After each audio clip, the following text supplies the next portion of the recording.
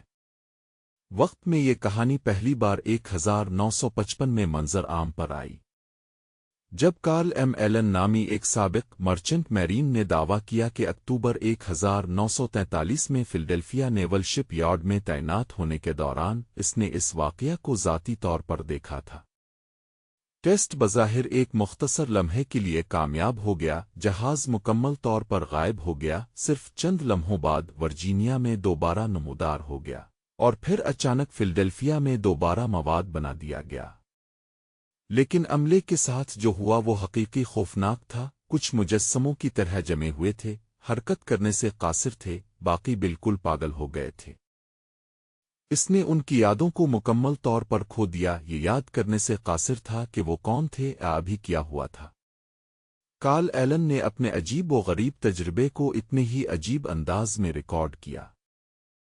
اس نے مصنف مورس کے جیسپ کی لکھی ہوئی اڑن تشتریوں کے بارے میں ایک کتاب لی اور ہاتھ سے لکھے ہوئے نوٹوں کے صفحہ کے بعد حاشیے کے صفحے پر اپنی کہانی لکھ دی۔ اس کے بعد اس نے اپنی انتباہ کے ساتھ تشریح شدہ کتاب کو نیول ریسرچ کے دفتر کو بھیج دیا۔ یہ دعویٰ کرنا کہ یہ سے سب خطرناک حد تک اجنبی زندگی، خفیہ فوجی ٹیکنالوجی اور UFOs کے بارے میں سچائی سے پردہ اٹھانے کے قریب تھا۔ قدرتی طور پر امریکی فوج نے کبھی بھی USS ایلیڈریج سے متعلق کسی ٹیلی پورٹیشن کو تسلیم نہیں کیا۔ کارل ایلن بعد میں ایک فریب خوردہ آدمی کے طور پر مسترد کر دیا گیا، لیکن وہ اپنی کہانی سے کبھی نہیں ہٹے، اس دن تک اس کی سچائی پر اصرار کرتے رہے جب تک وہ مر گیا۔ پریتو ادت افریقی نمونے سال 2014 میں 320 افریقی ثقافتی آثار کا ایک مجموعہ مسوری سدرن اسٹیٹ یونیورسٹی کے آرٹ ڈپارٹمنٹ کے سٹوریج رومز میں دوبارہ دریافت ہوا۔ سیرا لیون، کانگو، گھانا، نائجیریا جیسی قوموں سے پیدا ہونے والے قبائلی نمونوں میں اوزار بنے ہوئے کپڑے، رسمی ماسک، لکڑی کے مجسمے، چھوٹے قبر کے نشانات، لوہے کی کرنسی کی سلاخیں اور بہت سی دوسری چیزیں شامل ہیں۔ بھولا ہوا مجموعہ سابق ساتھیوں نے جمع کیا تھا۔ آرٹ کے ایک ایسوسی ایٹ پروفیسر ویل کرسچنسن ایک سبیٹیکل ریسرچ پروجیکٹ کے دوران، جب بعد میں ماہرین کو نمونے کا مطالعہ کرنے اور ان کی فہرست بنانے کے لیے لایا گیا، تو انہوں نے مناسب تحفظ کو یقینی بنانے کے لیے درجہ حرارت پر قابو پانے والے ماحول میں ہر چیز کو احتیاط سے محفوظ کیا۔ لیکن حالات نے کچھ ہی دنوں بعد عجیب و غریب موڑ لیا۔ جب ایک ملازم نے سٹوریج روم سے اونچی آواز میں چیخیں، زوردار دھڑکنے اور ناقابل فہم آوازیں سننے کی اطلاع دی، تو کارکن تیزی سے اندر آیا اور فرش پر ایک ماسک کو بکھرا ہوا پایا۔ اس کے کچھ دنوں بعد کمرہ کئی انچ پانی سے بھر گیا، اس کے باوجود کہ دیکھ بھال کرنے والے عملے کو ذریعہ تلاش نہیں کیا جا سکا۔ خوش قسمتی سے نوادرات کو بلندی پر رکھا گیا تھا۔ اگلے 1000 سال کے دوران یہ 3 الگ الگ بار زمین پر جل گیا، اس لیے اس کا جدید نام ہے۔ مسیح سے تقریباً 2300 سال پہلے تک پورا شہر بغیر کسی وارننگ کے ترک کر دیا گیا تھا۔ آج تک سائنسدان انہی جواب نہ ملنے والے سوالات سے حیران ہیں۔ بار بار آگ لگنے کی وجہ کیا ہے؟ لوگوں نے دوبارہ تعمیر کیوں جاری رکھی اور آخر کار انہیں بھلائی کی طرف جانے پر کیا مجبور کیا؟ سب سے حیران کن دریافت ایک شہزادی کی قبر ہے جو تقریباً 4800 سال پہلے رہتی تھی۔ وہ حیران کن طور پر 8 میٹر اونچی کھڑی تھی، ایک ایسی اونچائی جسے تہذیب کے آغاز میں دیو ہیکل سمجھا جاتا تھا، خاص طور پر ایک عورت کے لیے، اور بھی حیران کن۔ اور جلدی سے دوسرے کمرے میں چلے گئے، لیکن جلد ہی نئے کمرے میں بھی پانی بھر گیا۔ Doctor Jacqueline Lewis Harris, university of Missouri Saint Louis کی آرٹ مورخ نے اس واقعے کی وضاحت کے لیے کئی نظریات تجویز کیے، جن میں یہ امکان بھی شامل ہے کہ 4 نمونے طاقتور منفی توانائی رکھتے ہیں، شاید حریف قبائل میں ان کی ابتدا کی وجہ سے، یا اس لیے کہ وہ بدلہ لینے کے ارادے سے تیار کیے گئے تھے۔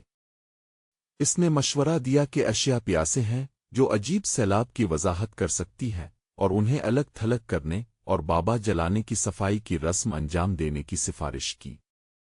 رسم طے شدہ تھی اور مزید کوئی اپ ڈیٹ کبھی جاری نہیں کیا گیا۔ شاید یہ ثابت کر رہا ہے کہ کبھی کبھی کوئی خبر واقعی اچھی خبر نہیں ہوتی۔ جعلی شہزادی۔ آپ ایک جعلی قدیم مجسمے کے لیے کتنی رقم ادا کریں گے؟ شائستگی کے ساتھ کوئی اسے ایک نقل کہہ سکتا ہے۔ سال 2003 میں مانچسٹر، انگلینڈ کے بولٹن میوزیم نے تقریباً $500,000 کی جعلسازی کے لیے ادا کیے، جب کرسٹیس اور برٹش میوزیم دونوں نے اسے 3300 سال پرانے نمونے کے طور پر تصدیق کر دی تھی۔ حقیقت میں یہ وسیع دھوکہ دہی میں تھا۔ ایک جعلی مجسمہ کے مطابق بادشاہ توتن خمان کی پوتی کی تصویر کشی کی گئی تھی۔ اس گھوٹالے کے پیچھے آدمی کو تقریباً 5 سال قید کی سزا سنائی گئی۔ یورپ میں آرٹیفیکٹ فراڈ کے لیے بہت کم رواداری ہے۔ اس مجسمے کو امنا کے نام سے جانا جاتا تھا۔ شہزادی اگرچہ کنگ توت کی بھانجیوں میں سے ایک کی نمائندگی کرنے کا دعویٰ کیا گیا تھا، لیکن اس کے اصلی نام کی کبھی شناخت نہیں کی گئی۔ توتنکامون کا شاہی نسب بدنام زمانہ پیچیدہ الجھا ہوا اور ایک ایسی حقیقت کو جنم دیتا تھا جو قدیم مصر میں حیرت انگیز طور پر عام تھا۔ بہت کم لوگوں کو یہ احساس تھا کہ توتنکا چاند کے تخت پر بیٹھنے سے پہلے ایک پراسرار خاتون فرعون مصر پر حکومت کرتی تھی۔ درحقیقت کنگ توت کی مشہور قبر اصل میں اس کے لیے تیار کی گئی تھی۔ اس کا شاہی نام تھا، لیکن اس کی اصل شناخت ابھی تک واضح نہیں ہے۔ کچھ محققین کا خیال ہے کہ وہ توت کی بڑی بہن تھی۔ توتنکامون کے والد اخیناتن کو مصری تاریخ کے سب سے متنازع فرعونوں میں سے ایک کے طور پر یاد کیا جاتا ہے۔ اس کی موت کے بعد اس کی سب سے چھوٹی زندہ بچ جانے والی بیٹی نے 12 سال کی عمر میں تخت سنبھالا اور مرد کے بھیس میں حکومت کی۔ اس کی بڑی بہن میریٹوٹن نے علامتی بیوی کے طور پر کام کیا ہو سکتا ہے، لیکن اصل طاقت دونوں بہنوں کے درمیان مشترک ہو سکتی ہے، جس میں صرف ایک ہی مرد کے طور پر پیش ہو رہی ہے۔ کسی بھی صورت میں انتظام آخری نہیں تھا۔ یونیورسٹی آف کیوبیک سے تعلق رکھنے والی اسکالر ویلری انگانو کے مطابق میریٹوٹن صرف 1 سال بعد اپنے لیے تخت دیکھتی ہے۔ اس کے فوراً بعد ٹوڈن کامن ممکنہ طور پر اپنی سوتیلی ماں نیفرٹیٹی کی مدد سے اقتدار پر چڑھ گیا۔ پوری شاہی جانشینی خاندانی افراتفری کے جال میں پھنس گئی۔ آئیے آف پر واپس آتے ہیں۔ میں کتاب میں اس نے 17 سال حکومت کی، لیکن اس کے دور میں ایک تعاون کی وجہ سے خلل پڑا جس نے اس کی 3 بیٹیوں کی جان لے لی۔ بعض مصری ماہرین کا خیال ہے کہ اس نے اپنے بقیہ بچوں کو تخت کے وارث ہونے کے لیے تیار کرنا شروع کر دیا تھا اگر یہ سانحہ جاری رہتا ہے۔ اس منصوبے کے ایک حصے کے طور پر اس نے اپنی سب سے بڑی بیٹی میریٹوٹن سے شادی کی اور اپنی اگلی بیٹی کے لیے اپنے بیٹے ٹوڈن کامن کی شادی کا بندوبست کیا۔ جس کو چھوڑا گیا وہ فاروائٹن تاشروٹ کا نیفرون تھا۔ اس وقت اس کی عمر صرف 7 سال تھی۔ کنگز کی وادی میں ٹوڈن کامن کے مقبرے کے حالیہ اسکینوں سے پتہ چلتا ہے کہ یہ اصل میں ایک عورت کے لیے ڈیزائن کیا گیا تھا، حالانکہ کوئی بھی اس بات کا یقین نہیں جانتا کہ وہ کون تھی۔ یہ ہو سکتا ہے خیال کیا جاتا ہے کہ اکینوٹن کی موت کے بعد اس نے حکومت کی تھی۔ آمیریٹن بہن بیوی کسی بھی طرح سے ٹوڈن کامن کی خاندانی تاریخ معمول کے سوا کچھ بھی نہیں ہے۔ 1922 میں جب مشہور ماہر آثار قدیمہ ہاورڈ کارٹر نے کنگ ٹٹ کا مقبرہ دریافت کیا تو اس نے پایا کہ اندر کئی دوسرے افراد دفن ہیں۔ 2007 تک شان گرین ہاک نامی ایک شخص نے جعلی نمونے فروخت کرنے اور منافع کو لانڈرنگ کرنے کا اعتراف کیا۔ یہ شان ہی تھا جس نے امرنا شہزادی کو تخلیق کیا۔ جعلسازی نے اس کہانی کو اپنے والدین کی مدد سے گھر کے پچھواڑے کے شیڈ میں شروع کیا۔ اس اسکینڈل نے انہیں $1 ملین امریکی ڈالر سے زیادہ کمایا۔ روس کا دیوہیکل اسکویڈ روسی صدر ولادیمیر پوٹن کے بارے میں افواہیں ہیں کہ وہ ہتھیار بنانے کی کوشش کر رہے ہیں۔ ایک پراسرار گہرے سمندر کی مخلوق اپنی فوجی قوتوں کو بڑھانے کے لیے ایک قاتل سکویڈ۔ اسکویڈ کو مبینہ طور پر انٹارکٹک برف کے نیچے 3 کلومیٹر سے زیادہ دریافت کیا گیا تھا اور اس کا تعلق مکمل طور پر نامعلوم نسل سے ہے۔ حالیہ اطلاعات کے مطابق اس شیطانی مخلوق کا سامنا روسی سائنسدانوں کی ایک ٹیم سے ہوا جس نے اسے پکڑ کر زندہ ہتھیار میں تبدیل کرنے کی کوشش کی۔ خوفناک اسکویڈ کے بارے میں کہا جاتا ہے کہ اس کے 14 اعضاء ہیں، شکار کو ہپناٹائز کرنے کی صلاحیت اور پانی کے ذریعے 45 میٹر سے زیادہ سفر کرنے والے زہریلے مادے کو نکالنے کی طاقت ہے۔ اگرچہ سمندری عفریت کی کوئی تصدیق شدہ تصاویر موجود نہیں ہے، لیکن مختلف ذرائع سے اس کے بارے میں عجیب و غریب اطلاعات جاری ہے۔ ایک مبینہ سٹی بلور ڈاکٹر اینٹون پیڈلکا نے دعویٰ کیا کہ وہ روسی تحقیقی مہم کا حصہ تھا جس میں اس درندے کا سامنا ہوا۔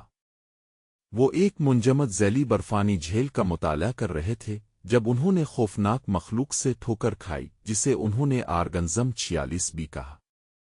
اسکویڈ کے بارے میں خیال کیا جاتا تھا کہ وہ صدیوں سے ووسٹوک جھیل کے قریب رہتا تھا جو سطح سے تقریباً 3 کلومیٹر نیچے برف میں پھنسا ہوا تھا۔ یہ ایک کم بجٹ والی ہارر فلم کا پلاٹ لگتا ہے، لیکن محققین کا اصرار ہے کہ یہ واقعی ہوا ہے۔ اس کی برفیلی جیل سے آزاد ہونے پر اس مخلوق نے مبینہ طور پر ریڈیو آلات کو غیر فعال کر دیا، 2 سائنسدانوں کو ہلاک کر دیا اور ٹیلی پیتھک سموہن کا استعمال کیا۔ آخر کار عفریت کو زیر کرنے اور اسے محفوظ مقام پر پہنچانے میں 5 دن لگے۔ افواہوں کے مطابق روسی حکومت اب 10 میٹر سے زیادہ لمبے، خوفناک طور پر پھسلنے والے سکویڈ کو ایک خطرناک حیاتیاتی ہتھیار میں تبدیل کرنے کے طریقے آزما رہی ہے۔ سنگ مرمر کے تابوت میں عورت 1969 میں سوویت سائنسدانوں نے ایک چھوٹے سے گاؤں کے قریب سنگ مرمر کے تابوت کے ساتھ ایک بالکل محفوظ انسانی لاش دریافت کرنے کی افواہیں پھیلائی تھیں۔ عورت کی لاش اور تابوت کو پرما فراست سے نکالا گیا تھا جہاں وہ نامعلوم مدت تک اچھوت اور برقرار رہے۔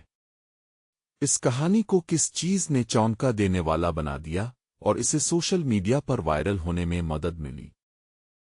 سالوں کا دعویٰ تھا کہ عورت کی عمر 800 ملین سال تھی، ایک ایسا اعلان جسے کوئی بھی جدید سائنسدان کبھی سنجیدگی سے نہیں لے گا۔ اور پھر بھی سازشی نظریہ سازوں کے مطابق یہ بالکل وہی تھا جس کے بارے میں کہا جاتا تھا کہ سوویت یونین نے اعلان کیا تھا۔ نظریہ کی اصلیت واضح نہیں ہے، لیکن یہ پہلی بار 2014 کے آس پاس آن لائن ظاہر ہوا۔ حامیوں نے الزام لگایا کہ سوویت سائنسدانوں نے سچائی کو دبانے کے لیے کمیونسٹ حکام کے ساتھ مل کر سازش کی۔ اگر عورت واقعی 800 ملین سال پہلے زندہ رہتی تو یہ انسانی ارتقاء کے بارے میں ہماری سمجھ کو مکمل طور پر تباہ کر دیتی۔ باقیات ایک قدیم تہذیب کے جسمانی ثبوت کے طور پر کام کریں گی جو تمام قبول شدہ وقت کی زندگی سے پہلے تھی۔ اس کی ایک آنکھ کو سنہری مصنوعی اعضاء سے بدل دیا گیا تھا۔ نوادرات نے آثار قدیمہ کی کمیونٹی کے ذریعے صدمے کی لہر بھیجی۔ یہ اب تک دریافت کی گئی سب سے نفیس قدیم مصنوعی آنکھ ہے۔ سائنسدانوں کا خیال ہے کہ یہ دنیا کی قدیم ترین مصنوعی آنکھ ہے۔ اگلی قدیم ترین مثال مصر میں پائی گئی، لیکن وہ 800 سال بعد آیا۔ سنہری آنکھ کو احتیاط سے عورت کی بائیں آنکھ کے ساکٹ میں ڈال دیا گیا تھا۔ یہ قدرتی بٹومین اور جانوروں کی چربی کے مرکب سے بنایا گیا تھا۔ پوری ساخت کو حقیقت پسندانہ طور پر انسانی آنکھ کی نقل کرنے کے لیے بنایا گیا تھا۔ آدھے ملی میٹر سے زیادہ پتلی اور غیر معمولی سنہری تاروں سے تیار کردہ پیچیدہ خون کی نالیوں کے ساتھ مکمل۔ اگرچہ یہ خیال جنگلی طور پر ناقابل فہم لگتا ہے، لیکن کچھ کا خیال ہے کہ ایک قدیم انسانی نسل اس سے بہت پہلے موجود تھی جسے ہم بنی نوع انسان کے آغاز پر غور کرتے ہیں۔ پھر بھی سازشی تھیوری کی کوئی سائنسی بنیاد نہیں ہے۔ آج کوئی نہیں جانتا کہ سنگ مرمر کا تابوت کہاں ہے، اور اس کے وجود کی تصدیق کرنے کے لیے کوئی تصاویر یا جسمانی نمونے نہیں ہے، صرف افسانوں اور تخیلات سے بھری ہوئی کہانیاں۔ سواستی کا اور واکنگ رنس کا پتہ چلا ہے۔